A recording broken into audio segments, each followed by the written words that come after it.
39? Till verse number 39? Okay, what are the 4 reasons Arjun ने decide किया कि मैं fight नहीं करूँगा? What are the 4 reasons? Compassion.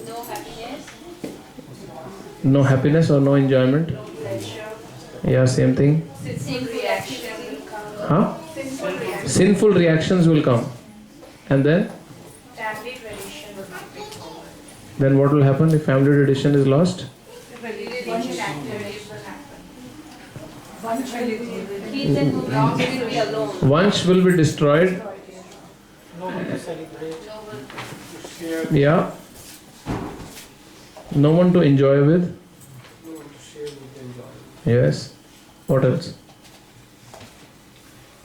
Anyone knows what is the 5th reason for not fighting? It's not covered yet, of course. That's where the second chapter begins. It's indecision. I'm confused. I don't know what to do. So compassion. किस चीज का compassion? अच्छा, I forgot to ask. Hindi किसको नहीं आती यहाँ पे? Who is there who doesn't understand Hindi? You don't understand Hindi? Little bit. You also don't. English. Who doesn't understand English? English किसको नहीं आती यहाँ पे? सबको आती है? Okay, that's better. We'll stick to English. Yes, compassion for what?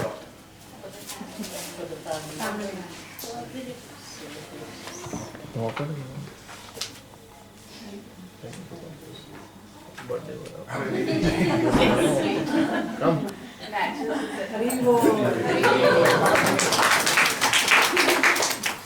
I didn't bring any gift for him, that's all.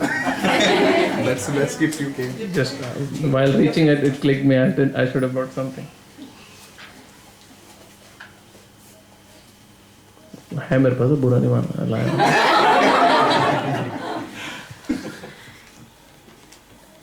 Compassion for.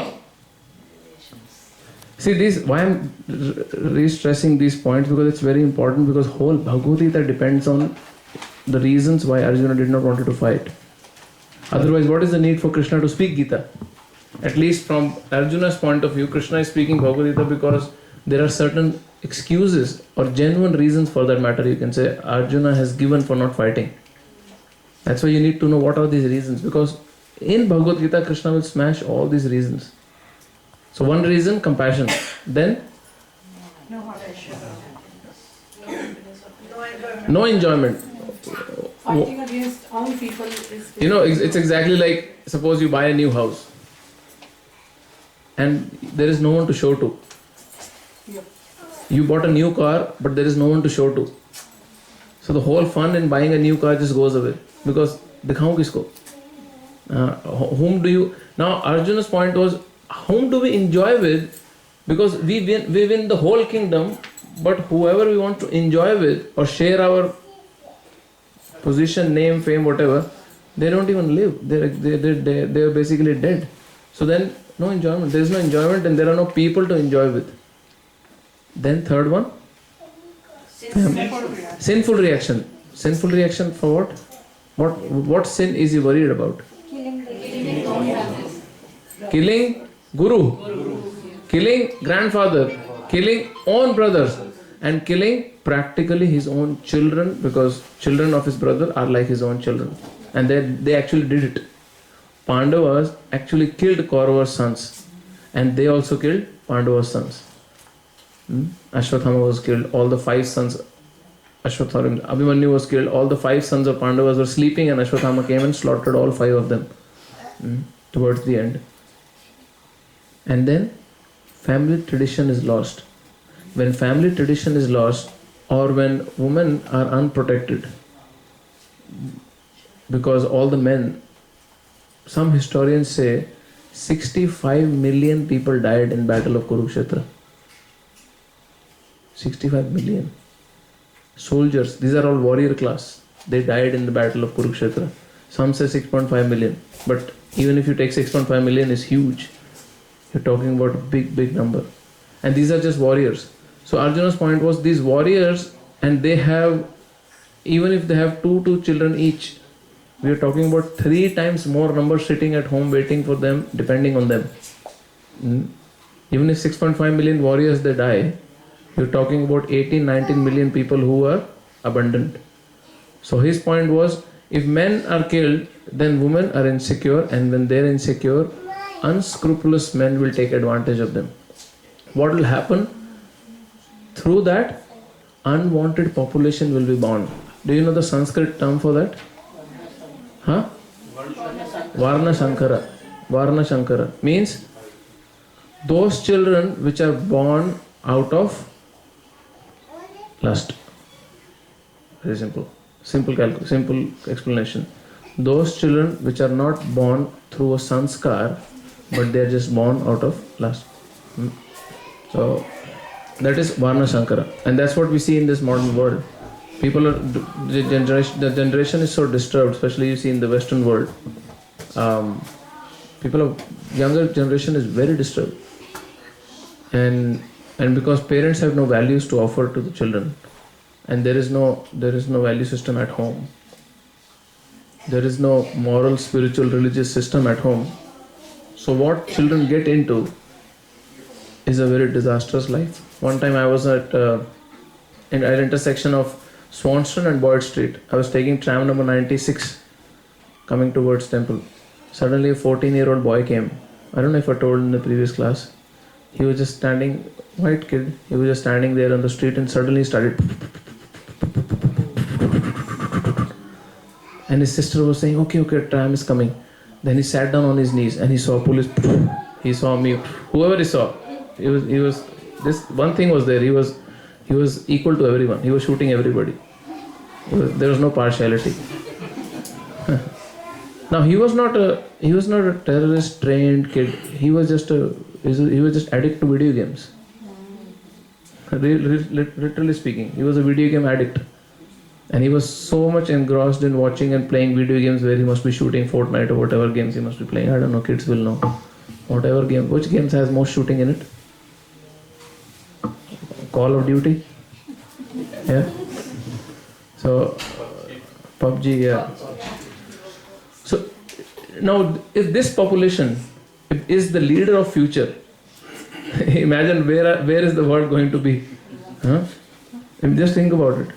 Where at the time, I have a German friend here, he was in the ashram with us, and I just randomly asked him, I said, have you ever gone through, have you ever tried psychedelic drugs, some sort of intoxicants?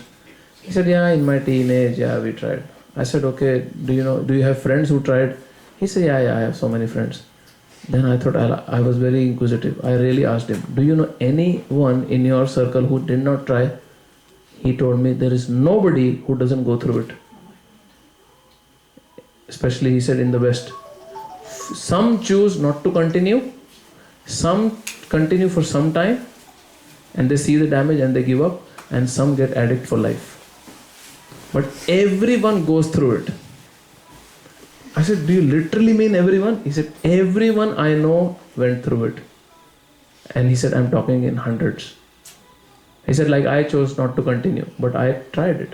Then I asked another boy who was also coming along, UK boy, exact same statement he repeated. Another German boy asked, exact statement he repeated. Another Maltese boy asked, exact statement he repeated. So now this is our future leaders. Now, where we may say, oh no, we are from India, we will follow, we have our systems at place. No, you don't have systems in place. Because you may have system in place when 6-7 hours a child is at home. But when that same child is 7-8 hours outside, your system is of no use. Unless your value system, which you give at home, is very superior. Unless a lifestyle that you teach them is very mature and advanced in terms of inner satisfaction. Now, if the child is seeing in parents that they are constantly running after the glitter of this world, how do you think the child is going to have certain values in life where they will not run after the glitter which they see at school or college? Because they see you running after the same glitter at office, which you see in the office. So now you cannot even impress upon them that no, this is valid glitter, that is invalid glitter. This shyness is real shine. You should go for it, run for it. But my dear son or daughter, the shine that you see around your friends, that's not real. No, you will fail very badly. So this is Varna Shankara creating more Varna Shankara, and that's how the population of Kali Yuga gets even more degraded with time. We still have remnants of Vedic system available. Anyone understands this word remnants? Who knows the meaning of this word remnants? Bachao.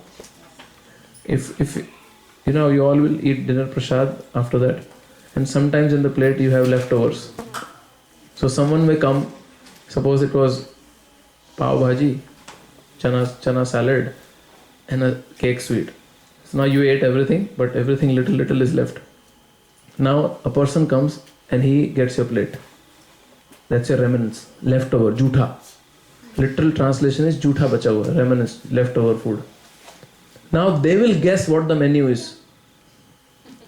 Maybe it is this, maybe it is that, maybe that's how it was, maybe this was happening in Vedic culture, maybe this is actual Vedic culture, maybe this is Sanatan Dharma, maybe that is Sanatan Dharma. No, you only have remnants, jhutha, leftover. There is no one other than, unless you stick to scriptures and the teachings in scriptures, everyone is following and living their lives based on the leftovers of Sanatan Dharma or Vedic culture. सब अपने हर आप देखना, everyone from their home they bring a view or mindset on Sanatan Dharma based on what leftover plate their parents, their ancestors saw. Isn't it true? जिसने जैसी झूठी plate देखी है वही उसका वर्जन है वैदिक कल्चर का. Because no one opens Bhagavad Gita and reads through it. No one opens scriptures and reads through it. So then once this leftover is also eaten and plate is washed nicely, then your children will cook something else and they will serve something else in that same plate. And then as parents you will wonder, ये क्या हो गया? What exactly happened with us? So the whole idea of Srila Prabhupada coming to the Western world in 1965, his guru ordered him in 1922, in first meeting itself, that you are a young English-speaking person. Go to the West and teach the message of Bhagavad Gita to the non-Indian audience around the globe. And teach them the science of Bhagavad Gita. So it took more than 40 years for Srila Prabhupada to prepare himself to come to the West to teach Bhagavad Gita's teaching. Now one may say, no, but we are born in India. We knew already about it. No, you are in the West, and because Srila Prabhupada came to the West, that's why you received Bhagavad Gita's teaching sitting in the West. We all know how much Bhagavad Gita we all were practicing at our home. We all know that. Just 2-3 days back, it was Srila Prabhupada's appearance day, Vyasa Puja. Who attended in that in Port Melbourne? Anyone was there? So it was Srila Prabhupada's Vyasa Puja. And I was reflecting on that day that there is a very nice bhajan. It says, Yadi Prabhupada na hoito, tabe ki hoito, ye jivana bahite kishe. What would have happened? And this, who will appreciate more? Who has walked little bit deeper into devotional life. And when they look back, they get scared. Yadi Prabhupada na hoito. What if Prabhupada was not there? What if he did not come to the West? Then what would have happened to my life? Because now I have devotional practices. Now I have some understanding of bhakti. Now I have some understanding of Bhagavad Gita. Now I have some desire, okay, once a week let me go and hear Bhagavad Gita. What if he did not desire or he did not agree to his guru's instructions and came to the West? Tabe ki hoito. Then what would have happened? How our life would look like. More you become serious in practicing the teachings of Bhagavad Gita, more this bhajan will become very serious for you. Because you will get scared. Arey, tab kya hota? So you have to see a contrast to appreciate what you were and what you have become now. So when Srila Prabhupada came to the West in 1965, for one full year, He came on a ship. I know, I'm assuming you all know some basic history of it. So he came on a ship with multiple heart attacks on the ship. It took a month for him to come. And then when Srila Prabhupada came down on the Boston harbor, he had no clue which direction, left or right, he has to go. He had no clue where will we stay. He had no idea what his future is going to be. He had zero idea about the purpose he came to the West to preach Krishna consciousness, preach teachings of Bhagavad Gita will ever take shape again at all. For 1 full year, Srila Prabhupada says, I was again and again going back and rescheduling my date, return date, because I thought I cannot do it. He was thinking I cannot do it. So he would go and put a date. Okay, after 1 month I will go back. Nothing is happening here. Then when the date would come close, he said, no. My Guru gave the instructions, I should push. So he would rechange the date. Again he would go to the shipyard to go back and he would change the date. And when the date would come, he would again say, no, I should try some more time. Can you imagine for 1 year? We all came at least most of us came as students to Australia. Some of you would have come as spouse or skilled migration working visa. Like I came as student. My parents tried left, right, center, whoever they knew, they got their contacts. I had few $1,000s as money with me. Half of my 1 semester, half of the year's tuition fee was paid. I had an education loan. Complete security was made. My cousin was there to receive me at the airport. And I had Maggie in my bag. And with biscuits also, if in case nothing is there. And then I decided, okay, let me land. And this is a 19-year-old boy. And similar story with all of you, most of you. Here, a 70-year-old man is going with 40 Indian rupees, which is 7 American dollars that time, with nothing but Srimad Bhagavatam. You know Srimad Bhagavatam, Bhagavad Katha happens in that. And when someone asked, oh, Swamiji, you are taking Srimad Bhagavatam to the West? Prabhupada said, no. Srimad Bhagavatam is going to the West. Bhagavatam is very kind that Bhagavatam is taking me along just so that I can deliver it to the West. Just understand the consciousness of Srila Prabhupada. And he has some cereals in his bag. Like we come with Maggie. He had some cereals because he had no idea what he will get. Now that sannyasi who is leaving from Vrindavan, he is living in Vrindavan. How many of you have been to Vrindavan? You've seen saintly people in Vrindavan? They're so satisfied. They're just so satisfied with whatever they get. They will never, ever leave Vrindavan for any profit. Now he was living in Vrindavan, doing his bhakti, and he decided, I will go to America. He gets a couple of heart attacks on the way. And you know what he writes? When I was reading that, I was shocked. How can someone even think like that? So he would write his diary every day. So for 5-6 days he did not write. And then he wrote after 5-6 days, there was nothing on the diary on the dates. He said, my heart was stabbing me. It was so much pain. He had seasickness, he was vomiting. And then he said, one night I saw a dream. He was on a big cargo ship. So ahead of the cargo ship there was a rope which was tied to a small boat. And he saw all Dasavatar sitting on the boat. Matsya, Kurma, Varaha, Nrsimha, Vaman, Parshuram, Balram, Krishna. And Krishna was in the front. And Krishna looked at him and assured him, I am taking you. Nothing will happen. And he said, I am feeling very relieved that I am under Krishna's shelter. And then many years later when disciples asked him, Prabhupada, what was going in your mind when you went through so much hard work, hardships? You know, imagine you anyone here doing sales? Anyone in sales here? You're in sales, right? Amit Prabhu is doing sales. So now Amit Prabhu is representing a company and he's going and selling a product. Now when he's going and representing and selling a product, just think about it, because these examples will really bring you to what Srila Prabhupada was thinking. If he is representing a company and he is going for sales and he meets an accident, right?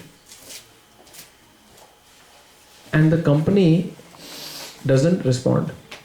whom he is representing. You feel very heartbroken, I'm going for your company's sale. I know you're giving me salary, but if I'm in trouble, I want my company to back me. Now, when Srila Prabhupada was going to America, he had no personal agenda. He was taking Krishna's message of Bhagavad Gita to West. And he got seasickness, extreme heart attack, constant chest pain. And this is a 70-year-old man. Only an elderly person can understand what a 70-year-old person goes through. We can never understand. Never understand. Unless we are in that age. And then someone asked, Prabhupada, what was going in your mind? Weren't you thinking, I'm going for Krishna's purpose. Why Krishna is giving so much trouble? Prabhupada said, oh, that is just lover's bite. This happens. I was thinking, what sort of consciousness is that? This consciousness, it has to be, one has to be exactly and totally in connection with Krishna, face to face, then only someone can even say like that. When little problem comes to us, when mortgage percentage became from 2% to 5%, we can't even see that God exists. It becomes so hard for us. We can't even rethink that there is some superior power, because we get so disturbed just by small change. Here a person was about to die. He said, that happens. That's just lover's bite. That is Krishna's affection for me.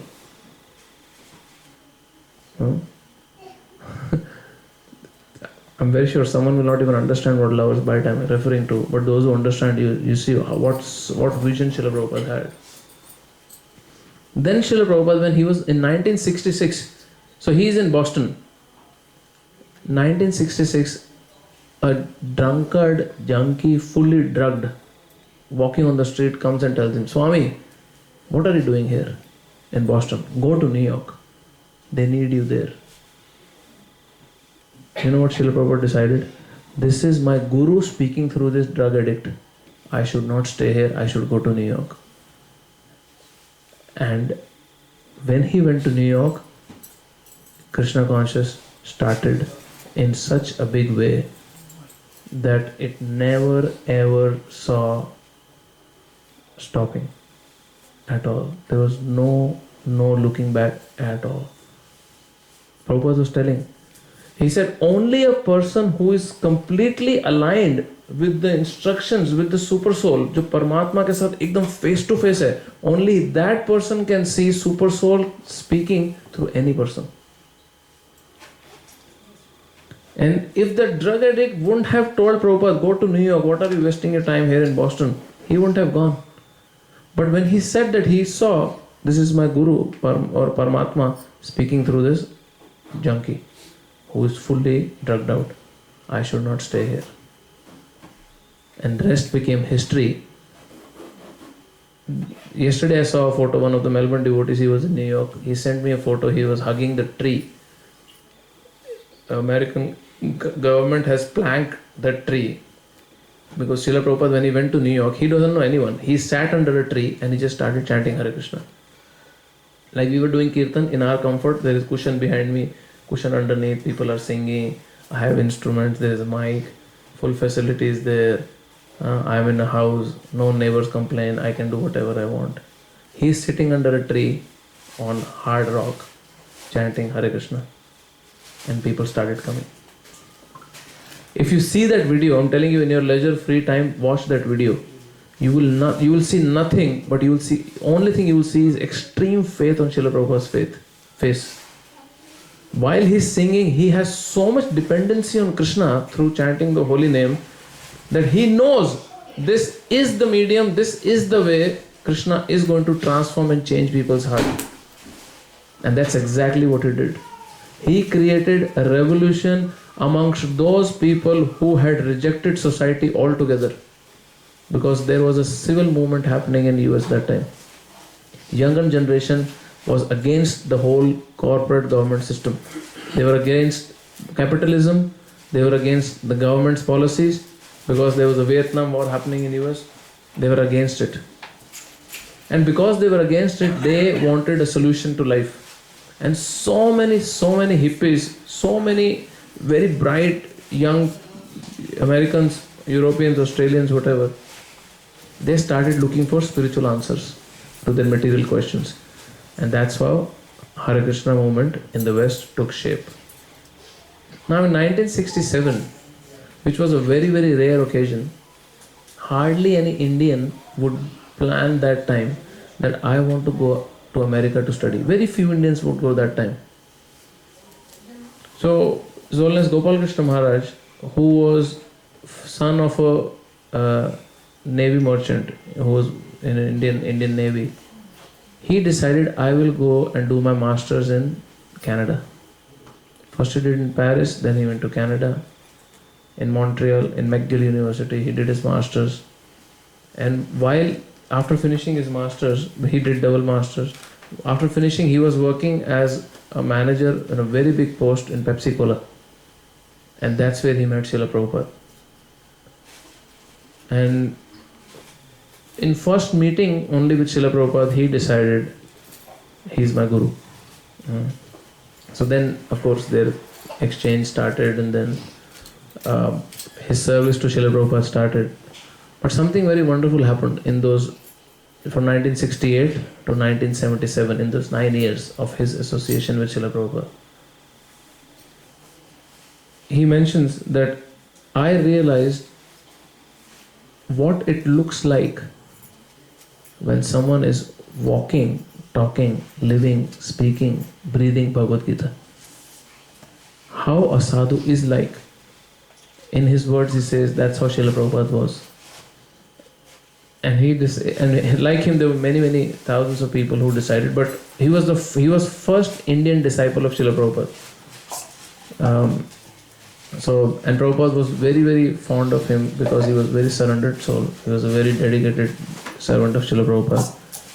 And that made him very close to Srila Prabhupada, because Prabhupada would trust him, give him tasks which were practically unthinkable of many of Srila Prabhupada's disciples. In the history of world, no individual has distributed so many religious texts or books what are distributed under his leadership in the history of world. No one has distributed so much Vedic texts, so much Vedic scriptures than in comparison to what Maharaj has distributed. He was very closely dealing with all major politicians in India. On 5th of May, he left his body this year, and within 3 hours, Prime Minister's office sent a message, and 10 chief ministers of different states in India sent messages. He had many members of parliaments who were trying to live by the values of Bhagavad Gita, and he was personally cultivating them. Hema Malini's family is his disciples. Many influential people. Vivek Oberoi was directly taking instructions from Maharaj. So many people actually. Many are there whose names publicly they don't want to even mention, who were under his guidance. So, but for what? For only one purpose, and that was to bring back these values again in society. Otherwise, society is turning Varna Shankara. Unless the teachings of Bhagavad Gita is reintroduced in society, society will be nothing but Varna Shankara. My family, I'll tell you personally, in 1996, a person just gave Bhagavad Gita to my mother, a jeweler whom my mother would go and buy jewelry from. So he, on Gita Jayanti, and Bhagavad Gita was spoken during December, it comes, he purchased a box of Gita and he thought he'll just give it to his customers for free. So in 1996, he gave it to my mother. My mother came, brought Hindi Bhagavad Gita, she started reading, she felt it's too technical for her. She closed it, kept it in the almirah. You know, it says Bhagavad Gita as it is. So for 10 years, she kept Bhagavad Gita as it is in the cupboard. जैसी है वैसी ही पड़ी थी. After 10 years, suddenly something happened in our family. My mother, when I was coming to Australia, she encouraged me go and attend a program, a class of Bhagavad Gita that was happening in the temple. And within 4 or 5 months, my whole family, I'm from joint family, my father, the 4 brothers, almost everyone became devotee. Mother's side, 3-4 people became devotees. Gradually now even more are there as devotees of Krishna, fully practicing Bhagavad Gita, or at least they're trying. Practically both sides, suddenly 15-20 people became devotee in 6 months. So that Bhagavad Gita which was at our home was exactly like a ticking time bomb. It was just waiting for the right time to come. Then my mother took out that same Bhagavad Gita and started reading. She said, now samajh aa rahi hai. Now I can understand. Why? Because the time had come. Because just by having these powerful scriptures at home, punya starts. One starts becoming pious. One starts becoming qualified to receive knowledge. And then the whole thing transformed. The whole family, everything just changed in 6-7 months maximum. And that's the power, or that's one of the greatest contributions of Maharaj, where he has distributed crores and crores of Bhagavad Gita to people of India and across the world.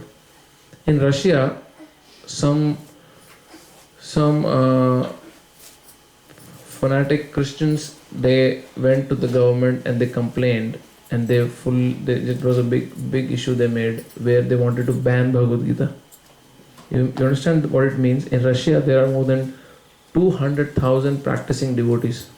And 500,000, Prabhu can tell exactly, 500,000, he was in Russia for many years, 500,000 visitors, regular attendees who are favorable, come to temple and all. Is this number right? More than that. More than that maybe. 1 million you can say. Now banning Bhagavad Gita means banning devotional life altogether. Banning ISKCON in Russia. So that was the attempt of these groups. So they, you know what was the premises? They said Bhagavad Gita encourages violence because it is spoken on battlefield. So their premise was Krishna is telling Arjun to fight.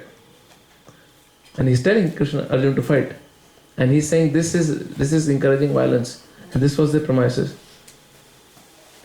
So Maharaj contacted politicians in India, and when the not the finance minister, but what is that minister who deals, defense minister of Russia came to India, they arranged a meeting with him and explained him, boss, this is Bhagavad Gita, this is spoken on a battlefield, but it's speaking about yoga.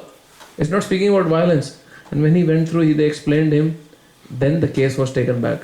And somehow the banning of Bhagavad Gita survived. Now imagine if that would have happened.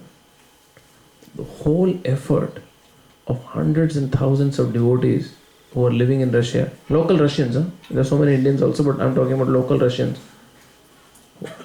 Vrindavan, Mayapur is filled with Russian devotees. They are residents, they are living there. In China, more than 20,000 devotees are there who are practicing bhakti underground, because openly they cannot do it. More than 20,000 people. Sorry? Because it's not allowed. It's a capitalist but in the name of capitalism they are communists. That's why they just, if any mosque does any preaching, they just go and smash a mosque. So many devotees are caught. So many American devotees are banned for life to enter in China because they were trying to go and preach. And if Chinese are caught, they are treated very roughly. Very, very roughly. So Maharaj went to Russia to preach in early 80s. In those times where the order was, if you're caught preaching, there is shoot at sight order. So in those times they somehow went in, sneaked through what? Book fair, meeting professors. What risks they took, just so that society is no more Varna Shankara, there is value system. Again, teachings of Krishna enters society. There were devotees in Russia who would keep 8 Bhagavad Gita on their chest. They would climb under a truck go from point A to point B, come out, somehow distribute 8 Gitas. How? It's hiding in the jacket. And randomly they would approach people. Oh, how are you? How is life? Are you interested in God? Blah, blah, blah. And then when they explain, they open up, then they say, oh, we have something. Do you want to read? And what was the order? If you see anyone giving book, shoot at sight. It was KGB regime. You know, have you heard of this word KGB? It was their secret services. So when KGB found out that these Hare Krishna devotees are going on street doing this, they started walking as normal people on street. Imagine the risk. And they would come and interact with you. So many KGB officers became devotees for namesake to test out what people are doing. And so many became devotees when they found out what is exactly happening. There are two friends, Sarvabhaum Prabhu and Garga, Sachisuta Prabhu and one more devotee. They were 6 months old devotee, Russian boys, 2 young Russian boys, born Christian Russian boys. They came across Bhagavad Gita, they became so enamored because as Christians they knew very well God is great. But no one had ever explained how and why God is great. What makes him great? They had no idea. In Christianity there is not much detail on it. So when they read Bhagavad Gita, they just understood God is great because of all the reasons which you will go through in future classes. So these 2 friends, 6 months old, they were just preaching. They were just teaching their friends. And police caught them. And police told these boys, you just have to sign this paper saying that you are brainwashed and you are basically tricked into Hare Krishna's. You just sign, we release you. He said, will not sign. Because this is word of God and we are living it. They tried to explain, police tried to convince, they said, no, we will not sign. You know what police said? Okay, if you don't sign, that's fine. You see this jail mein dekhe, bade metal doors. You see this big metal door? We'll just put your hands in between and we'll close the door. He said, okay, do it.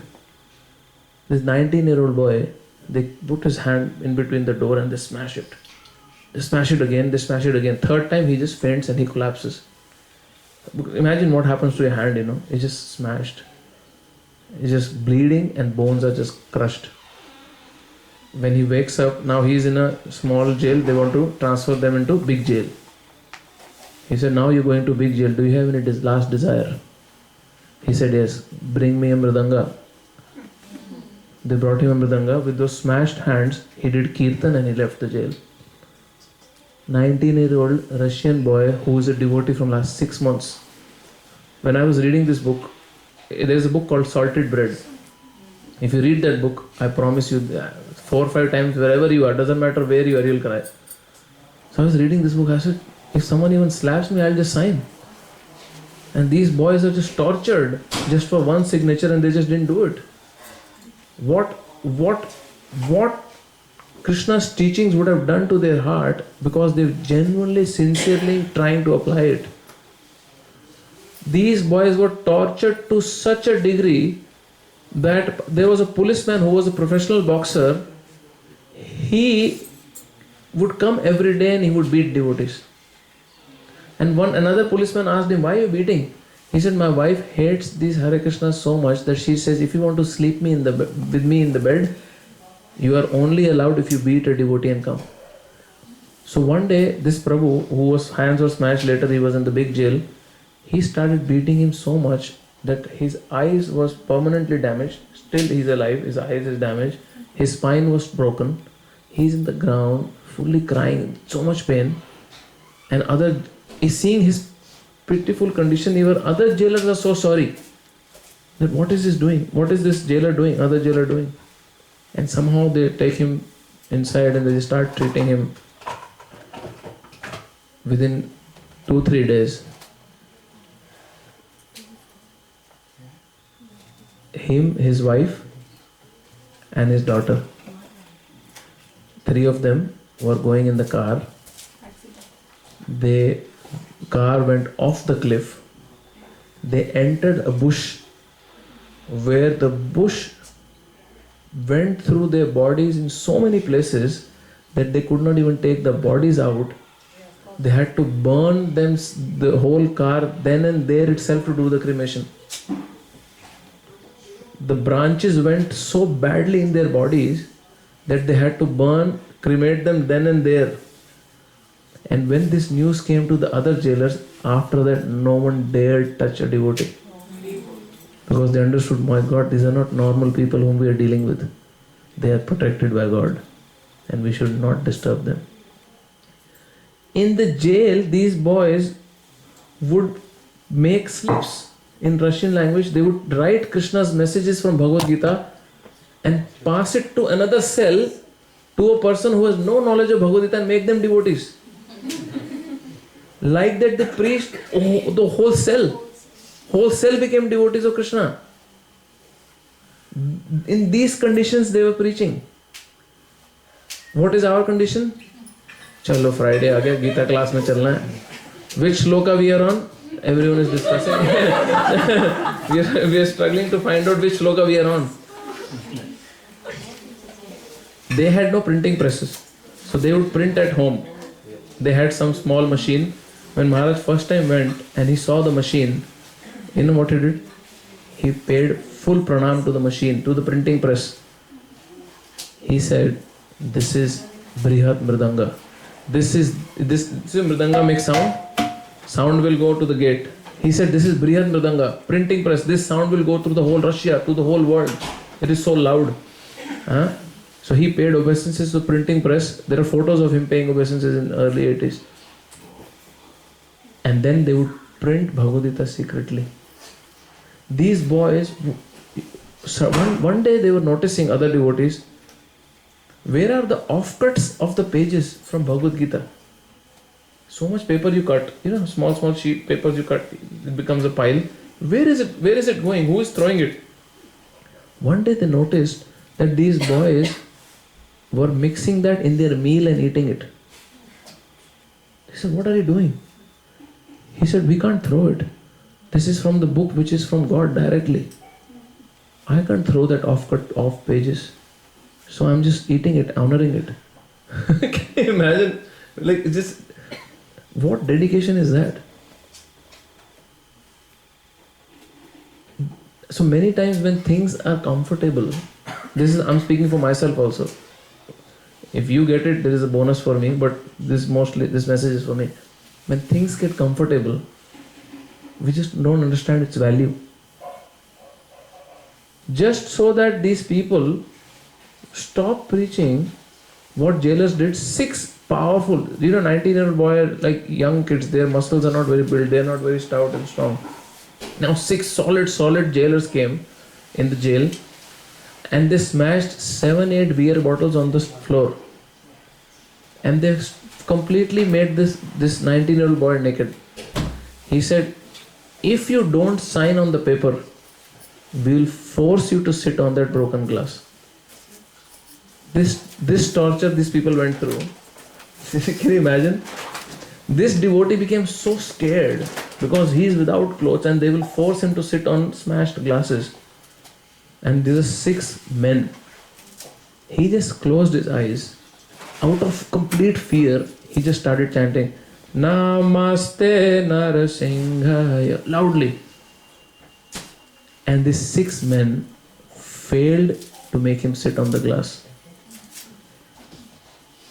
And they just left him in the corner, they threw him and they were just shouting, who are these people? Who are these people? We 6 people can't let this 19-year-old boy sit.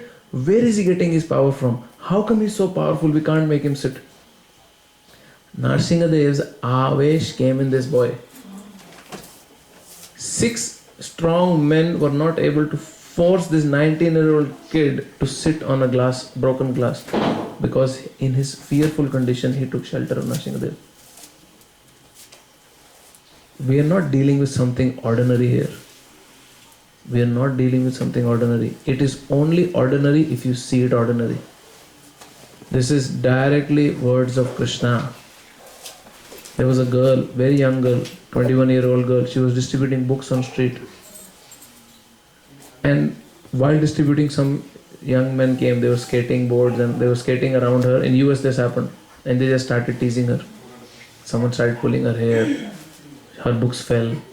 Someone started making comments on her. Basically, pure harassment started. And then when it came to a stage where she became very fearful because someone touched her wrongly, she just closed her eyes out of fear and started chanting Namaste. And she has no clue what is happening. Her eyes are closed and she's just calling out to Nashingadev. And suddenly this boy started running. And people it's an open area. It's like a shopping mall, outside a shopping mall. You know how open areas are outside shopping mall? People are asking, why are you running? Why are you running? He said, you also run. Can't you hear a lion is coming? Can't you hear a lion is coming? Run. Run for your life. A lion is on loose. We have no idea what we are dealing with. Please don't take it lightly. I know life is busy. I know life can be very intense. You're struggling with families, pressure outside, work, whatever. But you're not dealing with something which is very superficial. You're dealing with something which is directly coming from Supreme Lord. There is no difference between Krishna's words and Krishna himself. That's why when Bhagavad Gita, because you're studying now Bhagavad Gita, give your best shot. At least while you're here on Fridays, please come with notebooks, make notes, understand Bhagavad Gita, have any questions, ask, study it. You're fortunate that someone is coming every week to teach you Bhagavad Gita. You don't have to search online this course, that course. Someone is coming every week here to teach you Gita. And you take the lead where the person is so inspired that they prepare even to their capacity, even more than their capacity, because they know they're very keen on learning Bhagavad Gita. You know, if someone cooks something and you eat and you just walk out, next time they'll cook, but they'll not put their heart in it. Why? Because neither you appreciate it, neither you really showed and expressed and really actually expressed, which encouraged their efforts more. And for a teacher, the best encouragement is when students are really on top of their study. It really encourages a teacher. I'm telling you, it is in your own favor only. From last, for 15 years I'm teaching, I know. You go to certain classes where students are on top of their study, you're so worried that what if they ask me this, what if they ask me that, and you're so well prepared. But in certain classes I know no one is going to ask me anything. It's going to be one-way traffic, it's a monologue, I speak and the game is over. So please take advantage. Someone is coming every week to you to teach you Gita. So in particular, we'll just I'm not getting into Bhagavad Gita now because you're ending chapter 1.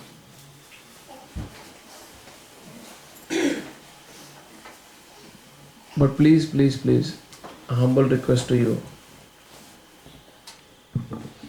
You know, there's a very interesting shloka. It says, Shruti Smriti Puranadi Pancharatra ki vidhim bina Aikanta ki harer bhaktir utpataya kalpate. Someone who is trying to do bhakti, which is not recommended by Shruti Shastra, means Vedas, Smriti Shastra, which is Puranas and Mahabharata Itihasas, Pancharatra ki vidhim bina Aikanta ki harer bhaktir, aloof from all these instructions, they are trying to do bhakti. What will that bhakti do? Utpataya kalpate. It will create disturbance in society. You understand? Such form of bhakti which is not validated by scriptures will create disturbance in society. Why? Because you will bring in your own agendas in the name of bhakti. And that's exactly what is happening. You see around you. In the name of bhakti, so much degradation is happening. So much nonsense happens in certain parts of the world. In India, you see so much drama happening in the name of devotional, spiritual, religious exploitation of people. People say, we are going to temple to do bhakti. They don't even know they're getting exploited. Because before coming to Australia, I had some health issues, so someone recommended, oh, there is a person, he's so good, he doesn't even charge anything, only medicine. He takes money for the medicine, you go there. So we went, my mother and I went. He had some Ayurveda touch to it, some acupressure he would do. So 2-3 times he visited, and then suddenly he gave his visiting card to us.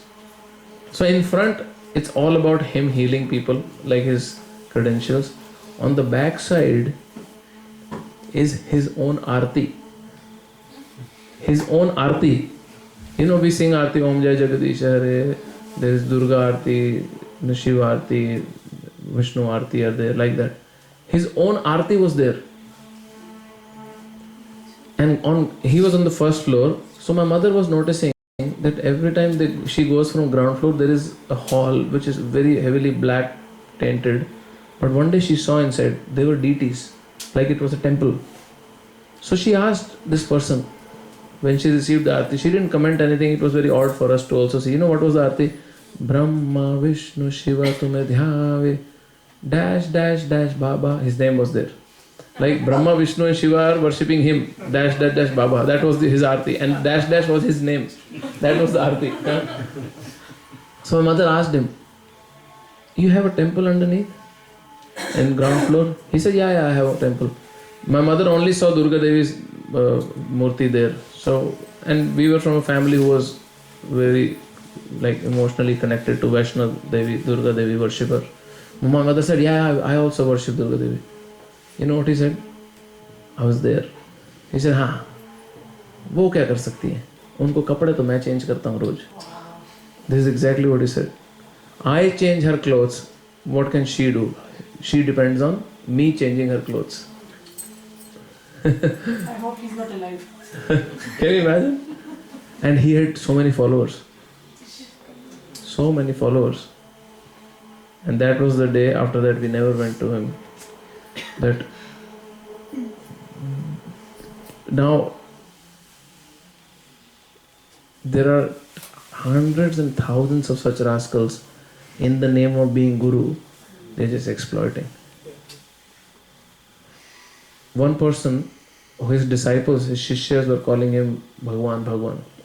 So one devotee who knew him before only, before he even was big, he went and told him directly, you know you are not God.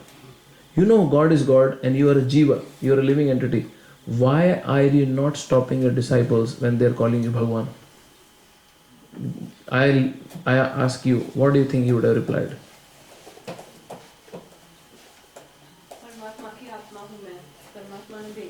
परमात्मा ने भेजा है मुझे, but okay. If people, that devotee told him on his face, you know you are not God. I know you from so many years. We have spoken about God so many times. Why are you accepting the title of Bhagwan? What answer he would have given? It's a business. He will not tell him openly. It was a business, but he will not tell. What? He would have said that, okay, then bring your God, your Bhagwan. Wanted to enjoy the experience. Okay. He wouldn't say it's people are following me like blindly and They are the one calling me. You know what he said? Similar to that, he said, what can I do? They call me Bhagwan. Now I don't want to make them feel by saying no. This is how a rascal can someone be?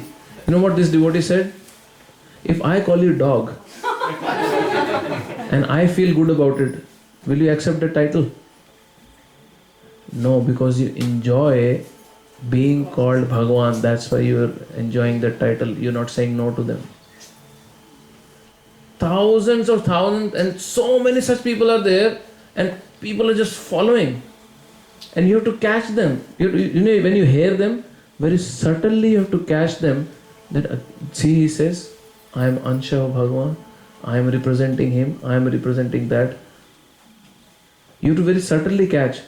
Hardly people would say, Das, Das, Das, Anudas. I am servant of the servant of God. Jivere Swarupa hoye Nitya Krishna Das, Jivere Tatashta Shakti Bheda Bheda Prakash. The actual position of a living entity is that we are servant of God. Because we are part and parcel of God. Our constitutional position is that we have to serve God. Not that we become God. We have to serve God. Jivar tatashta shakti, bheda bheda prakash. What is the actual position of the living entity? We are marginal potency of the Lord. There are three potencies, three shaktis of the Lord. Anyone knows? One is internal potency. It's called Antaranga Shakti or spiritual potency of the Lord, which is in the spiritual world, represented by Lakshmi, Radharani, Rukmini, Sita Devi. Then there is external potency or Bahiranga Shakti of the Lord, which is represented by Durga Devi, Kalima, all the Parvati. Then there is Tatastha Shakti, Tatpe, in between, which is Jiva, which is living entity, which is us. We can never become God. We can become godly, but we cannot become God. We can come to a stage where we develop qualities of God, but we cannot become God. There's a big difference in that.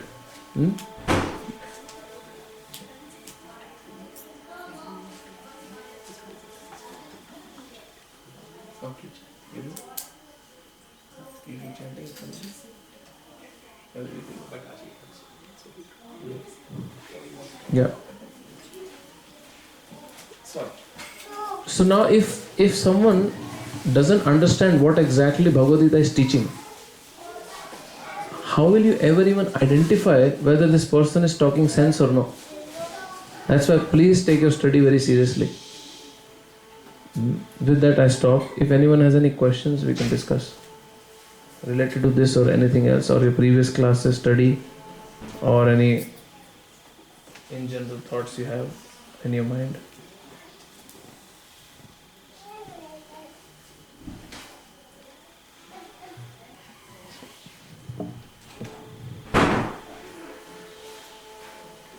Teacher or a guru. What actually is the criteria? The first and foremost criteria of a genuine teacher is that that particular person should come in a Guru Shishya Parampara, a disciplic succession which has an unbroken chain coming from the Lord directly. Not that somewhere few 100 years back or suddenly 50 years back someone decided after reading Bhagavad Gita that now I want to be a guru. Now you write Acharya in front of me, and because now I know I have read Sanskrit a little bit here, there, I have read Vedas, now I can speak about it because I am an intellectual person. No. You must represent a parampara. In Sanskrit it's called Sampradaya. There is a statement, Sampradaya vihina hai mantra nishphala mate. If the teaching is not passed down from a Sampradaya, Sampradaya literally means a university. You can go and you can join any institution, but if that institution is not affiliated with a bona fide authorized university, your degrees are basically fake degrees, or it's useless degrees, or it's basically someone opened their college. We have so many people, in city, so many colleges are open, and they will go and they will affiliate themselves in one university there in Darwin somewhere, and then they will open a college here because it's a legal requirement. You have to have some affiliation. But when you search through and you reach out where these affiliations are, then you really get big surprises. But a university which is authorized naturally is capable of giving you right understanding on that subject. And that's why you just, when we're trying to do, if someone is serious about their career, like you're asking a question because you're serious about your study, what you do, you search proper university, you do your research on proper faculties, you really do your diligence on what is the outcome after my course finishes. What has happened to those who have finished their course? Where are they at? What are the opportunities I will receive after doing my degree from this particular place? For your 25-30 years of career, so much due diligence is done. So much of research happens. If someone is serious about it. If someone is here for PR, that is a different story. But now we are talking about a career which is for eternity. And then whichever YouTube title or photo I like, I click and I start learning Bhagavad Gita. Why? Because the title looked very good. The clickbait was amazing. The photo there was amazing. The person who is speaking, the way he dresses himself, amazing. By look of it, it looks very spiritual. Why? Because he looks very renounced, beard, hair, this, that, everything is there. Where is your diligence? It's about eternity. It's about your life for eternity. And you have not done any research. So these criteria are very important. A person must come in parampara. And that parampara must not be a man-made or man-started parampara. It has to come from the Supreme Lord directly. There should not be any person in between who was an upstart and who started a Gaddi system. You understand Gaddi system? Seminal line. Father becomes Guru, then the son becomes Guru, then his son becomes Guru. Now what the son is doing in his private life, we can't even tell publicly, but then his son becomes Guru, then his son becomes Guru. And so many of our parents have Gaddi Gurus. And we don't even ever question, you are Gaddi Guru, but what is your lifestyle? Whom are you representing? Have you learned this authorized knowledge properly from somewhere? Very important. That's first criteria. Second is, which is even more important, that person should be a very sincere follower of their own Guru. That means only a very sincere student is capable of becoming a Guru. Only a Shishya, a genuine good Shishya can become a Guru. Not a good speaker can become Guru. Because Guru does not mean one who speaks well. Guru means one who shows by their examples very well.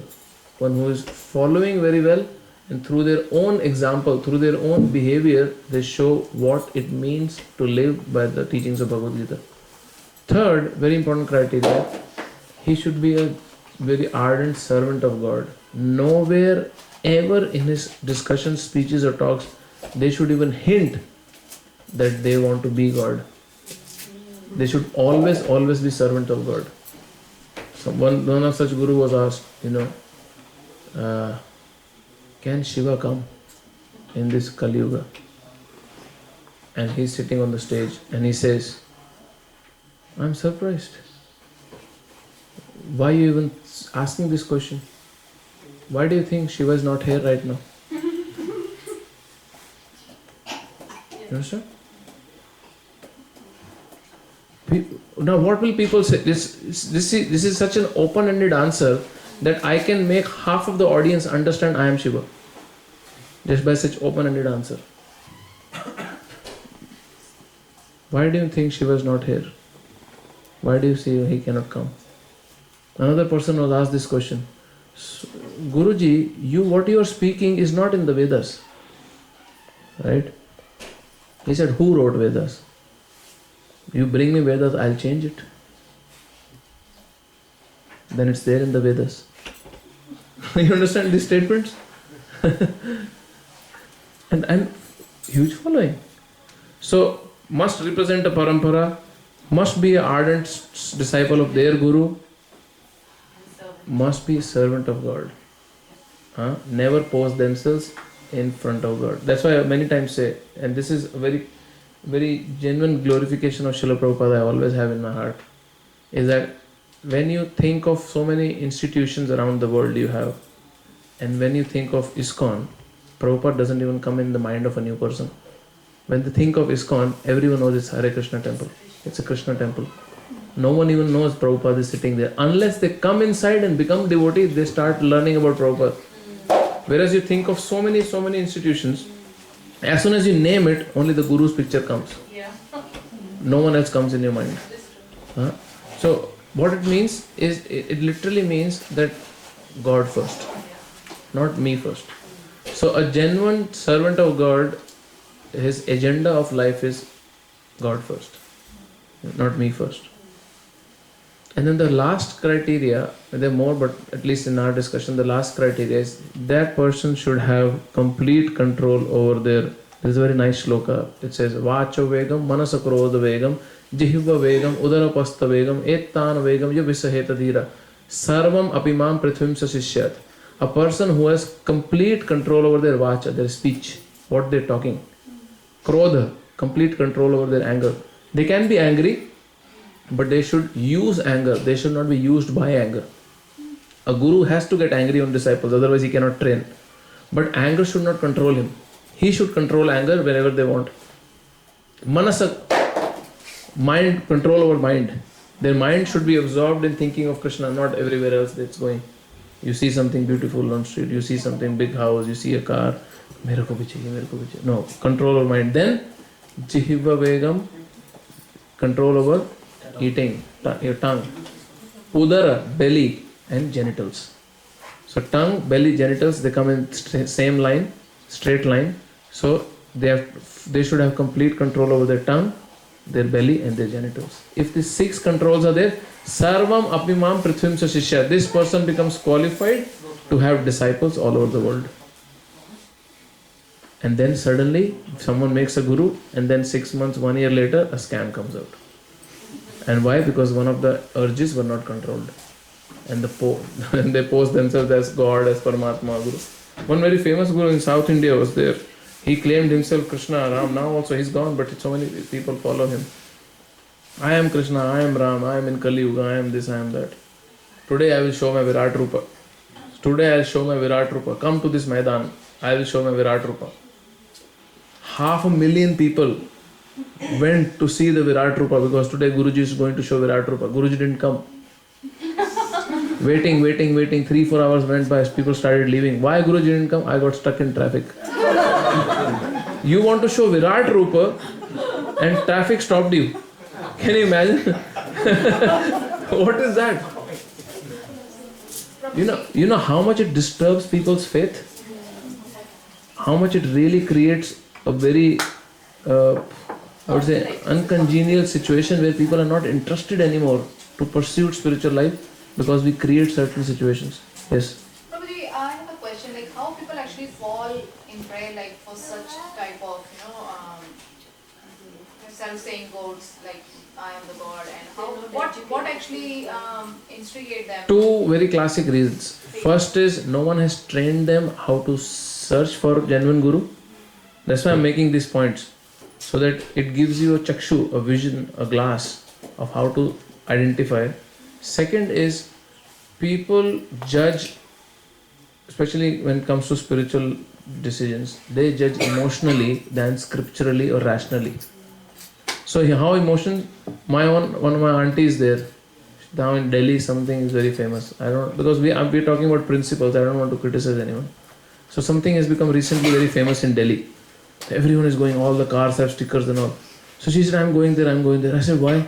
What happened? She said, whenever I go there, I have noticed my fuel doesn't even reduce. My fuel is not even used. I said, Auntie, what are you even saying? What is this criteria of going and listening something? No, something happened. So no one even questions based on scriptures.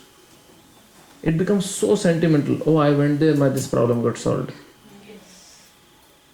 It's more of a fashion and trend. Yeah, possibly 100%. Because I'm from Delhi, I very clearly said, Delhi people, fashion changes. People have very seasonal worshipable gods. I'm very sure it's all over India, but because I'm from Delhi, I've seen that it's very seasonal. It's very seasonal. And trending. Yeah, exactly. So, but real, genuine teachings coming from the Supreme Lord, even if they are not viral, they are still powerful enough to transform. So they may become viral, they may not become viral, that's fine. So these 2 reasons very important. There could be a difference. Actually, a lot of people generally are not looking for spirituality when they're looking for a guru. They are more looking from a point of fear and point of getting something out of. When I'm going somewhere, then Yeah, naturally. That's why first point, education is very important.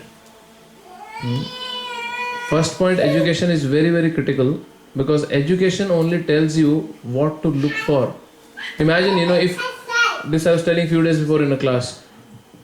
If someone has no clue, what's your name? Reed. If Reed's parents says, go to the shop and buy gold and come. Now, poor Reed has no idea about gold. But he went to buy gold. Now, because he has never understood or studied what gold, what the composition is, how it looks like, what carat, not carat, but how much gram, this, that, tola, whatever, anyone can cheat him. That's why it's very important to have some education first. then search for Guru. And this education parents are supposed to give to children. And that is not happening. And then when children are grown up, there is no interest in spiritual life. And then if they have some interest, they may fall for anyone else. And we are all in this category. Our parents have not trained us from childhood how and what genuine spiritual knowledge means. And that's why we are so confused. Now at least we do that favor to our children, our next generation, that we educate them on what actual spiritual knowledge looks like. And then they can choose whoever they want. They don't have to stick to one thing or what, but at least they have some vision of how to choose a genuine guru. He sounds so logical. So what? So what? Even atheist sounds very logical. Even Stephen Hawking is very logical.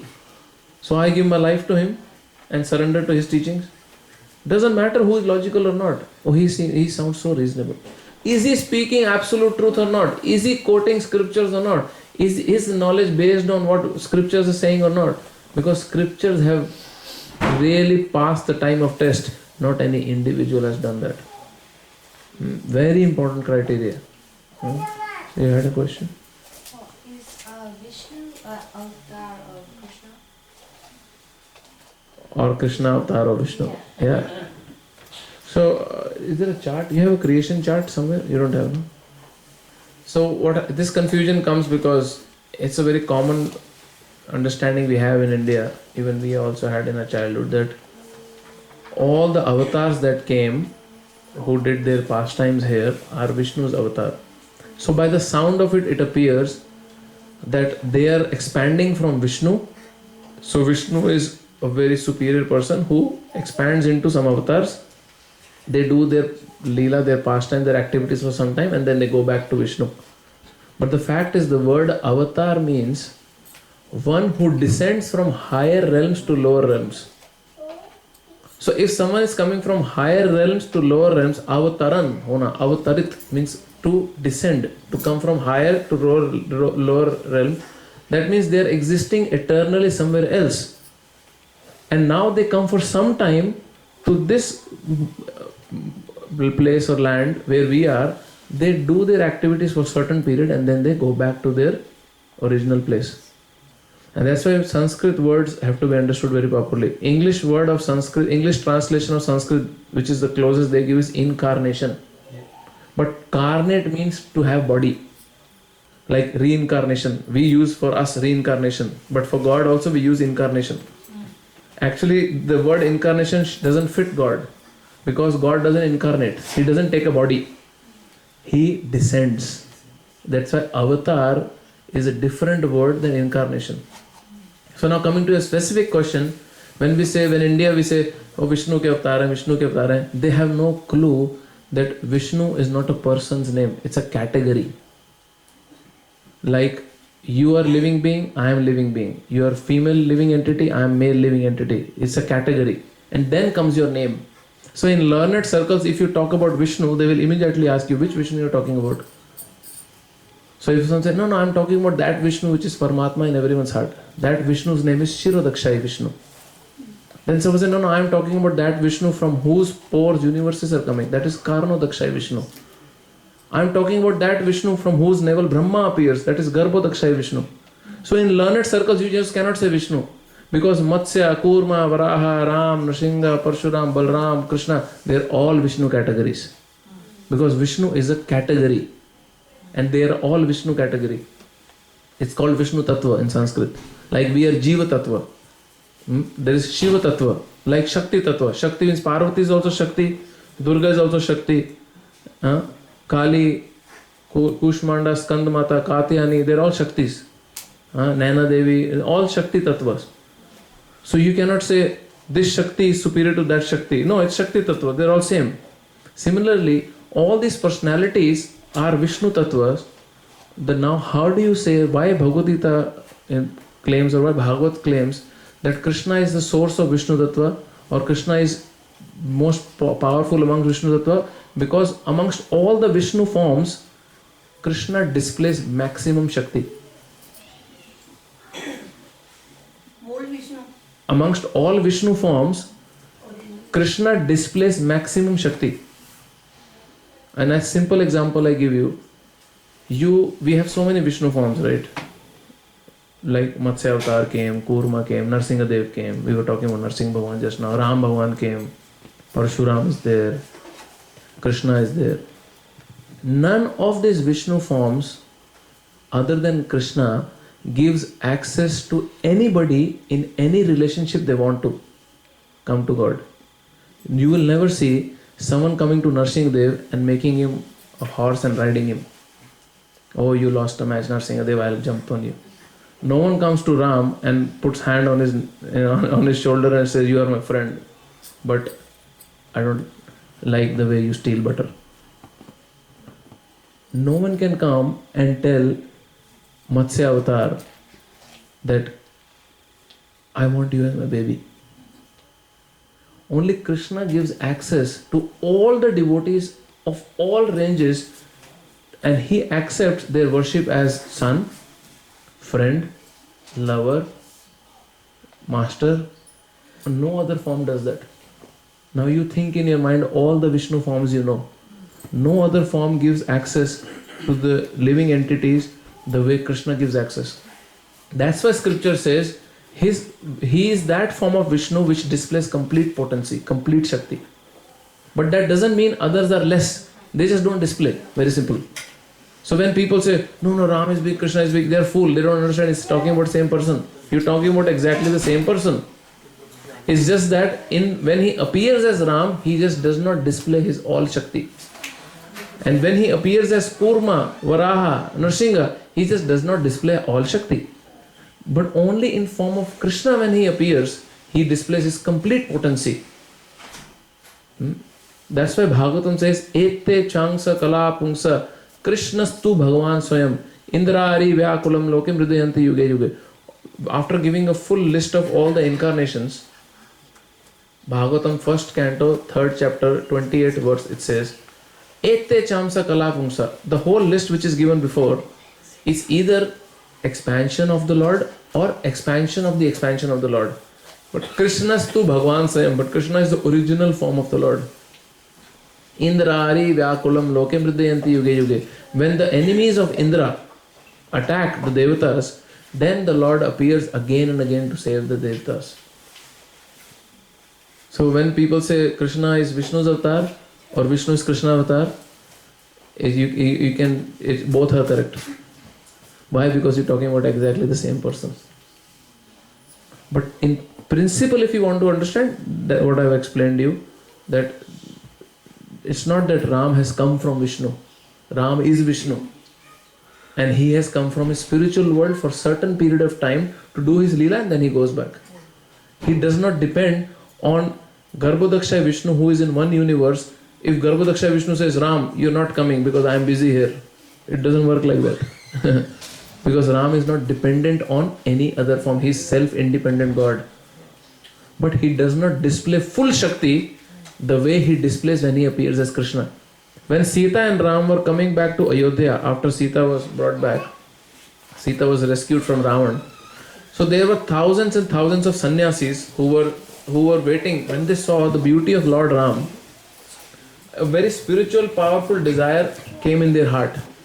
They saw Ram and Sita, and in their heart they desired, how nice it will be that if we can also associate with Ram the way Sita is associating as a beloved. So Ram Bhagwan was walking and he just turned towards the sages and he said, I understand your desire, but in this avatar I am Ek Patni Vrata. I cannot fulfill your desire. When I appear in my Purna avatar, which is Krishna avatar, I'll accept you all as my wife. So all these sannyasis who were desiring to have that loving relationship with Ram, they became queens in Dwarka when Krishna appeared. Now on material plane we just cannot understand. Sannyasi is a man, he wants to be wife of God. And in next life they become women and Lord accepts them wife because this is how we think. But they are completely transcendental, aloof from body, they are completely on the platform of soul. But they want to associate with Lord as a beloved. But Krishna's avatar, because it's a Purna avatar, it's a complete avatar, it gives access to anybody in any form, shape they want to associate with Lord. Only 3 mothers Ram had. Krishna had unlimited mothers. Unlimited mothers. All the gopis in Vrindavan for one full year, when Brahmaji stole all the calves and cowherd boys and calves, for one full year, Krishna expanded himself into Gwala, all the calves and cowherd boys. One full year, all the gopis of Vrindavan, their desires were fulfilled because they were feeding their own milk to Krishna. But in the appearance of their own son. But it was Krishna himself. One full year. No other avatar has given this access. That's why Bhagavad says Krishnastu Bhagavan Swayam. He is Swayam Bhagavan. He is the original personality of God. His Purna avatar. His complete form of God. Is it okay? You understand this? Why this concept, why this confusion is even there? Okay. Anything else? Yes. What's the evidence nowadays that the scriptures or Vedas are sanctified, like if they're like Not tampered or not changed by anyone. Is it? That's what he's saying? So what's the evidence if scriptures are genuine? Very good question. Multiple ways I'll tell you. First is Phalam Prachiyate. Sanskrit there is a term which says the results speaks for itself. So if I tell you, I was telling before also in previous classes, I will give the same example. If I tell you from here you want to go to city, but you have never been to city. So in between you will get 10 checkpoints. Certain freeway will come. On the right side zoo will come. Then Westgate Bridge will come. Then Docklands will come. Then Southern Cross Station will come. Then King Street, Queen Street, Elizabeth Street, then Swanson Street, and then Melbourne Town all comes. Now you have a list of checkpoints. And I told you 1 hour it will take for you to go to city. Now you have all these checkpoints with you. Now you leave home. And after 3 hours you call me. Prabhuji, I haven't reached city. But I am really liking the journey. And I'll tell you. It was 1 hour journey. How come 3 hours you haven't reached? Okay, tell me what all checkpoints you saw. I did not see anything. Then why did you waste your 3 hours? You should have called me after 10 minutes only. The first checkpoint hasn't come. Am I on the right track or not? So the authenticity of these scriptures are the checkpoint it gives you to reach God comes from very first day. You will start experiencing, or a practitioner or a genuine sadhaka, genuine spiritual practitioner starts basically having access to these checkpoints from very beginning. Their lust, their anger, their greed, madness, envy, illusion, their material desires starts to reduce from very beginning stages only. And these are all checkpoints. And you see so many checkpoints in your journey. You see so many checkpoints. You really start developing liking, taste. Now, if anyone there who is practicing, who is chanting Krishna's names from last 6 months, you honestly tell me, have your desires changed? Your goals have changed for life? Yes. Just in 6 months, the way you see life has changed. Your destination, what you want to aim at, what you want in your life, so many things have changed. But that change should happen through the checkpoint scriptures are giving. It's not that after 3-4 hours of journey, suppose 10 years of your life has passed, and you say, Prabhu, whatever you told in class, nothing happened. Why didn't you ask after 1 month only? That's why it's very important to reassess your life again. Revisit, discuss with your mentors, your guides again and again. How I can fix, am I on the right track or not? Whether this knowledge is working for me or not. Am I doing something wrong? That's very one important point. Checkpoints. Very genuine, serious checkpoints are given in scriptures. That you are on right track. Second, this is Phalam Prachit. The results will speak for itself. Second is we are very fortunate that does not matter whichever institution is presenting Bhagavad Gita. Sanskrit is same in all of them. Yes. All of them. And because Sanskrit in Bhagavad Gita is a very simple Sanskrit, you cannot play with the translation much. Only 3, 4, 5 words you can do here and there maximum. Because Sanskrit is very simple in Bhagavad Gita. So that is a very big relief we have. Imagine we had 10, 20 Bhagavad Gita with different shlokas. It would have really created a lot of confusion. Third thing is we still have manuscripts of Bhagavad Gita still protected, preserved, which are written on leaves. and they have no estimation how old they are. It's a leaf written even before paper was invented, and it is when it goes. There are certain manuscripts which are couple of thousand years old also, preserved. 700-800 years old manuscripts are just so many there, so many preserved. Where are they? Huh? Where are they? Calcutta, there is a whole library. Haridwar, so you have so much there. Even in near Mayapur, there are libraries. Even Varanasi, you have so much libraries, so much text. Vrindavan, I myself saw almost 600-year-old book, fully covered, but it was half the size of this box. You could see it, and you can see it's rotting there. No one is preserving it. Now, but there are certain institutions, they have really taken this task to preserve scriptures. And that's what Aurangzeb did. When he burned the libraries in Nalanda University, this is exactly what his agenda was. His agenda was to burn the scriptures. But he had no idea that Brahmanas, in hundreds and hundreds of years back, Brahmanas would hire another Brahmanas to copy the scriptures and keep copies at home. So he thought everything is in the library, I'll burn the library, the text is gone. But all these texts were already available with so many Brahmanas at home. Because not everyone could afford a person to copy scriptures, because it was a lot of work. Now you just print and everyone gets it, okay, $10, $15 Bhagavad Gita. But imagine you have to write on a leaf and have a copy of Gita at home. This is just 700 slokas. Now when you have to have Vedas, Puranas, which has 20,000, 50,000 slokas, it is a lot of work. But people had hired Brahmanas. So that's why scriptures survived. If we had a centralized system of education, we would have lost all these texts. Is it allowed everyone to see? Yeah. ISKCON is having a whole, in Calcutta they have a big library where they have spent so much money to preserve this, I don't know how old texts. And there is a whole technique to preserve these leaves. It's not just normal lamination. They go through a lot of chemicals to preserve for another hundreds and hundreds of years. So that's another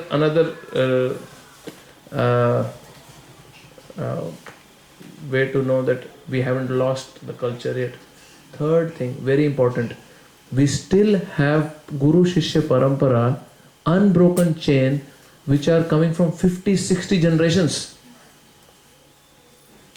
If you see Bhagavad Gita in the beginning, Srila Prabhupada comes in the generation where he is the 32nd Acharya in the generation, and the list is so huge. Some very traditional UP texts are there, which were in those times, but mostly it's in Sanskrit. Imagine Mahabharata in Kurukshetra, in land of Kurukshetra, archaeologists found hundreds and hundreds of kgs worth of metal, arms, weapons. Hundreds and hundreds of kg worth of weapons in Kurukshetra land. Is it a coincidence that Kurukshetra could produce so much spears and swords and parts and this, that? They have a museum. They're displayed in a museum. It's not coincidental. Question is very interesting. It needs a long answer, but I'll try to reduce as much as I can. His question is, how the end looks like. Now many of us are starting. So how does the end or advanced stages of bhakti looks like? So there is a whole journey given of a sadhaka. It starts from Shraddha. Shraddha means little faith. Because of some little faith, we all came. This little faith, this Shraddha, leads us to Sadhu Sangha, association of saintly people. As soon as we come in the association of saintly people, they tell us, okay, now do bhajan. Start chanting Krishna's name, start reading scriptures. Start offering food to Krishna and eat prasad. So this is part of our sadhana. When bhajan starts, bhajan kriya starts, this is the third stage. it takes us to the fourth stage of anartha nivritti, our unwanted desires. Artha means something which is of value. Anartha means something which has no value. So anartha nivritti means something which is of no value starts to leave our consciousness. Purification starts basically. Cheto darpan marjana. The consciousness of the mirror of our consciousness starts to get clean. This is the fourth stage. So Shraddha, Sadhu Sangha, Bhajana Kriya, Anartha Nivritti. When certain level of purification in the heart happens, then the fifth stage comes, which is Nishtha. Then your Komal Shraddha, your beginning little faith turns into firm faith. And that firm faith is what? I am part and parcel of Krishna. God exists. My goal of life is to develop my loving relationship with Him. Now next stage of Anishtha is you develop asakti. You develop natural attachment to the Lord. So what advanced stages looks like is that person is not attached to things of this world. A person has natural attachment to serving the Supreme Lord. They have natural attachment to chanting Krishna's name. They have natural attachment to talk about Krishna. Now if we see our lives, we all know what our natural attachments are like. We all have our attachments. And what we want to see in our life, we all have attachments. I was in a house, just before coming we were in a program. So that devotee was telling me, he's a very nice person, but because everyone has attachment. He said, for many years my goal was, I want a house which has 5 bedrooms and it's 2 floors. And for last 10 years I was just working for that goal. And he said, I was crazy for that goal. After I made my house and I've moved in my house, within 1 week or 2 weeks, he said, it just started feeling. Is that about it? Is that about it? Is that what the juice I was really starving for? Is there more to come from this hard work I did to get this 2-floor house? And it's a huge house. Really, you can play indoor cricket on both floors. It is so big. We were just there, me and Sandipani Prabhu. We were just coming from that program. And he said, so where is your attachment? So for a devotee, he becomes attached to the Lord. But after asakti comes ruchi. Ruchi. That natural taste. When you wake up in the morning, because of the natural taste, you want to chant Krishna's name. Now, when we wake up, we have to remind ourselves, okay, I have to chant Hare Krishna. There is a difference between I have to and I want to. Then ruchi, after ruchi, natural taste comes, it takes to a very advanced stage which is called bhava. Bhava means natural emotions for the Lord. And what are these emotions? A person in this stage has already realized what is their eternal relationship with the Lord. They have a hint of it. This stage is also known as Premankur. Means before a person attains pure love of God, this stage reveals him what is your actual relationship with the Supreme Lord in the spiritual world. And then the final stage is love of Krishna. When a devotee reaches the stage of love of Krishna, that person becomes so potent, so powerful, that when they speak very simply a statement, they change people's heart just like that. They just change people's heart. When you're talking to someone, the exchange is happening between 3 personalities. Me, the Jiva, the other person, the Jiva, and the Paramatma who is same between both of us. When this Jiva, who is in love with the Supreme Lord and has complete clarity, and he has convinced the Super Soul, the Paramatma, that my only purpose of telling about Krishna to the other person is to bring him closer to Krishna, the Paramatma sitting in the other person's heart changes the whole equation for that person. That's why whenever we get chance to associate with very advanced devotees, just jump and use it. Why? Because you are giving your Paramatma an access to come in contact with a Jiva who is very close to Paramatma. So that these are the stages. So this is exactly how advancement in bhakti looks like. This whole gradation is given. Because she asked the question, I wanted to keep it very simple. What it looks like, the journey, how do you actually check whether you are going on the right path or not. Hare Krishna. Hare Krishna, Krishna Krishna, Hare Hare, Hare Ram, Ram Ram, Hare Hare. Before, till the time they make plates, we can just chant. It's Ekadashi, it's very powerful.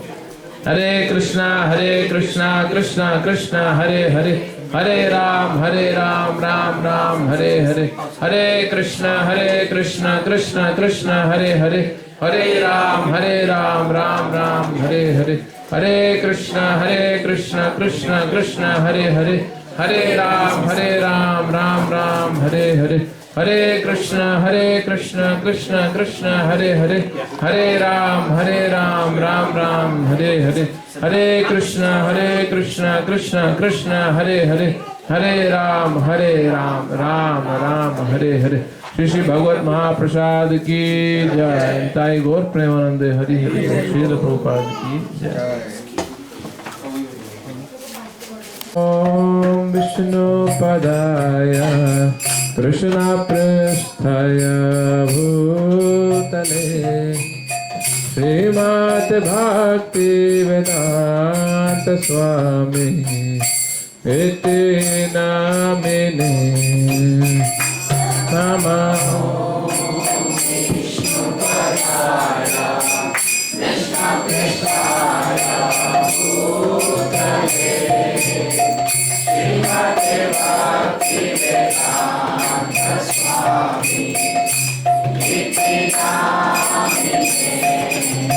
Namaste Saraswati Devi Gauravani Pracharine Nirvishesha Sunyabadi Paschatarishatarine.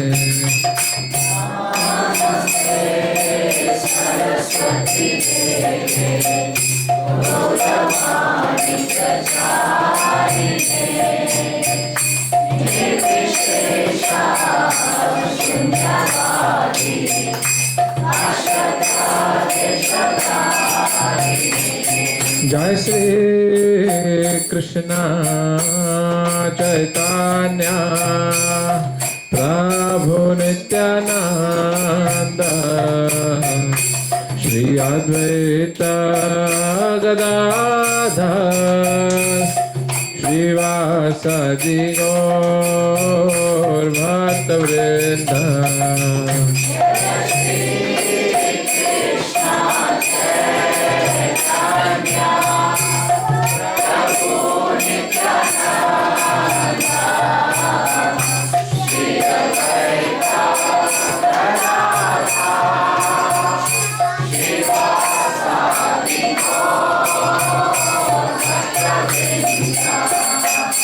Jayo Sri Krishna Chaitanya Prabhu Nityananda Shri Advaita Gadadhar Srivasadi Gaur Bhakta Vrinda.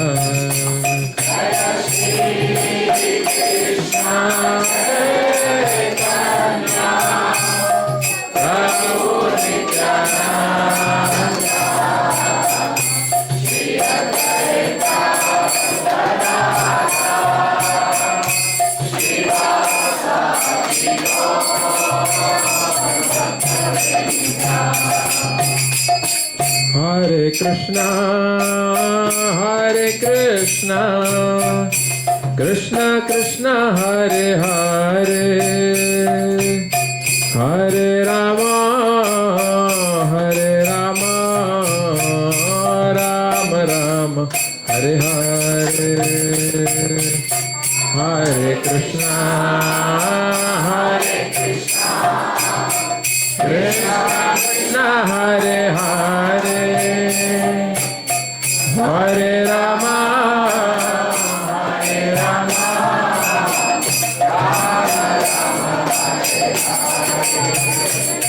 Hare Krishna, Krishna Krishna, Hare Hare, Hare Rama,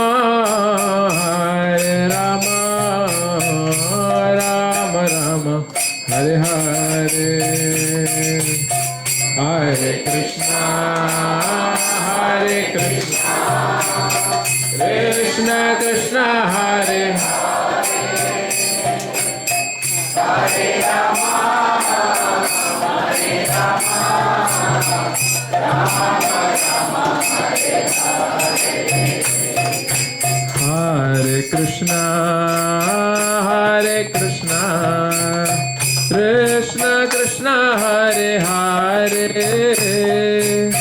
Hare Rama, Hare Rama, Rama Rama, Hare Hare, Hare Krishna, Hare Krishna, Krishna Krishna, Hare Hare, Hare Rama, Hare Rama, Rama Rama, Hare Hare. Hare Krishna, Krishna Krishna, Hare Hare, Hare Rama, Hare Rama, Rama Rama, Hare Hare. Hare Krishna,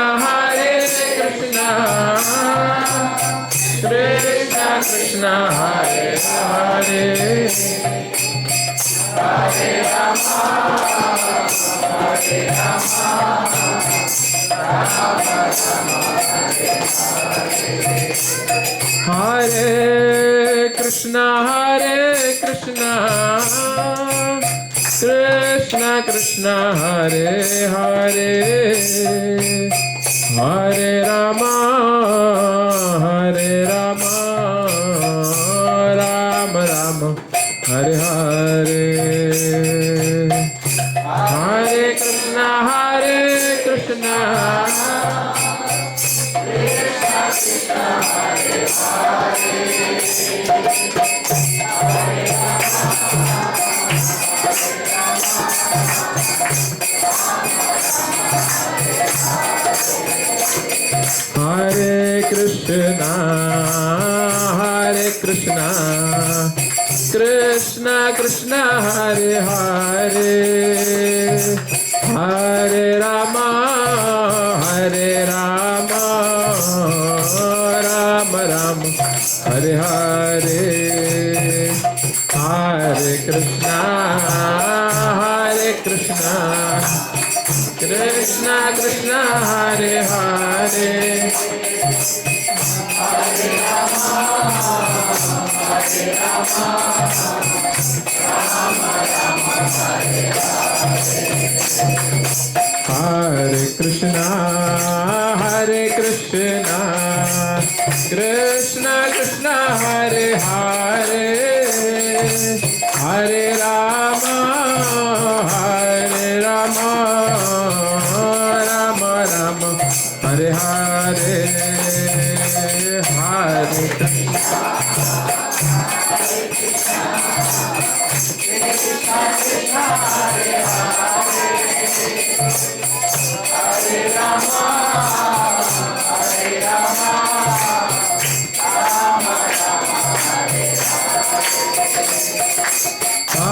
Hare Krishna, Krishna Krishna, Hare Hare, Hare Rama, Hare Rama, Rama Rama, Hare Hare. Hare Krishna, Krishna Krishna, Hare Hare, Hare Rama, Hare Rama, Rama Rama, Hare Hare. Hare Krishna,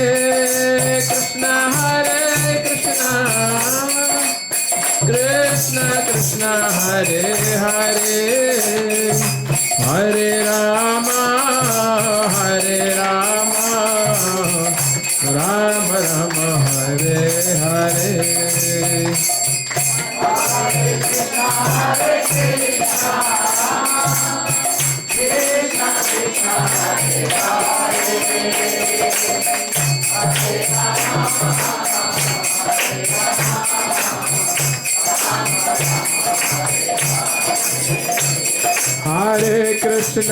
Hare Krishna, Krishna Krishna, Hare Hare, Hare Ram, Ram Ram, Hare Hare. Hare Krishna,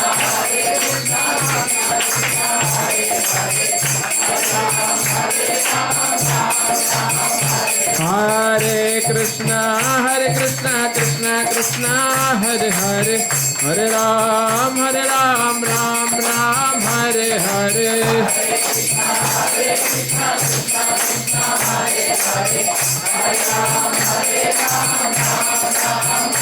Hare Krishna, Krishna Krishna, Hare Hare, Hare Ram, Ram Ram, Hare Hare.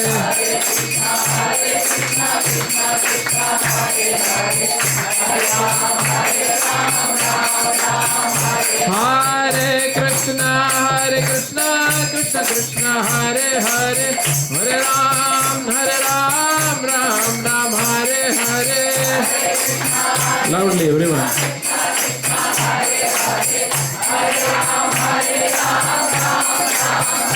Hare Krishna, Krishna Krishna, Hare Hare, Hare Ram, Ram Ram, Hare Hare.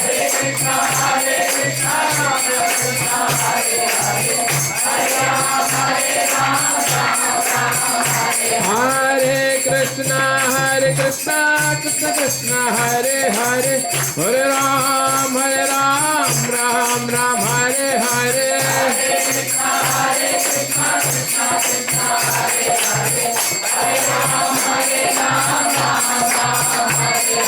Hare Krishna, Krishna Krishna, Hare Hare, Hare Ram, Ram Ram, Hare Hare. Everyone loudly. Hare Krishna, Krishna Krishna, Hare Hare, Hare Ram, Ram Ram, Hare Hare.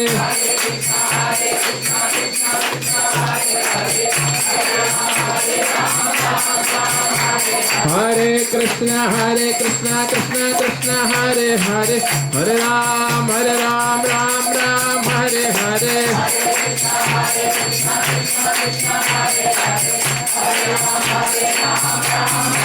Hare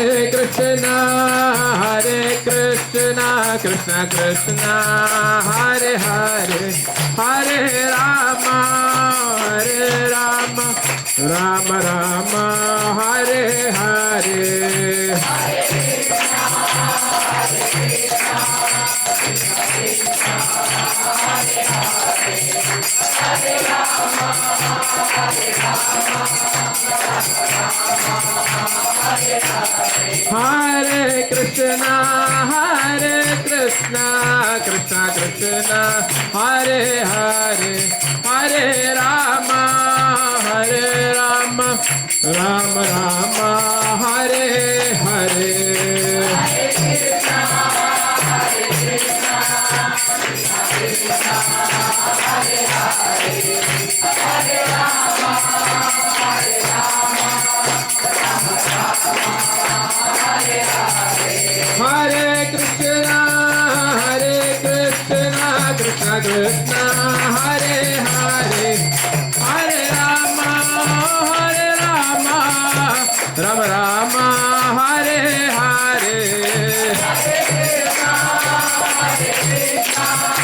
Loudly, loudly.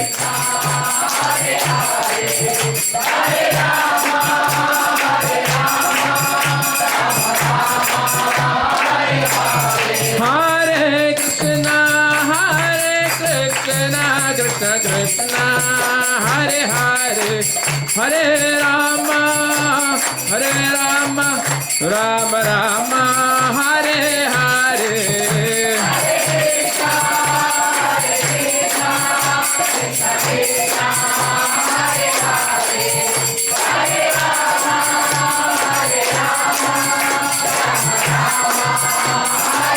Once again for the birthday boy, loudly. Hare Krishna, everyone. Krishna Krishna, Hare Hare, Hare Rama, Rama Rama. Again. Hare Krishna, Krishna.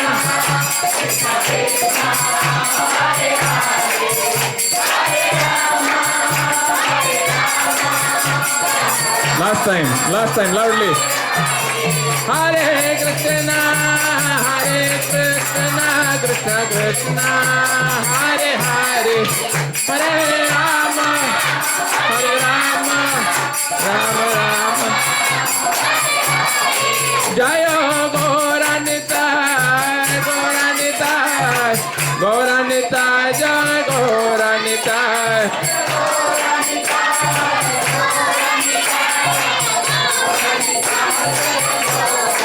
Jayo Jagannath, Jayo Jagannatha, Baladeva, Jai Sri Subhadra.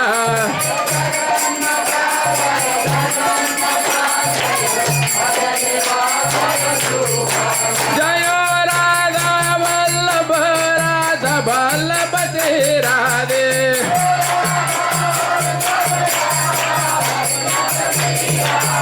Jayo Radha Vallabha, Radha Vallabhati Radhe.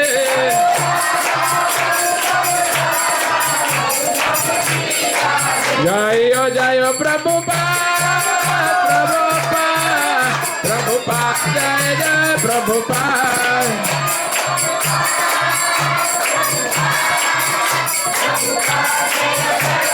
Jayo Jai Prabhupada, Prabhupada, Prabhupada, Jai Jai Prabhupada.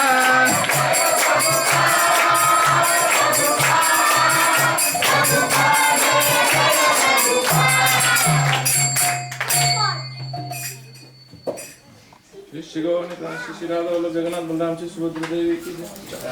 Bhagavatam Shri Prabhupada ki jai. Devotional ki jai. Lord Premanande Hari.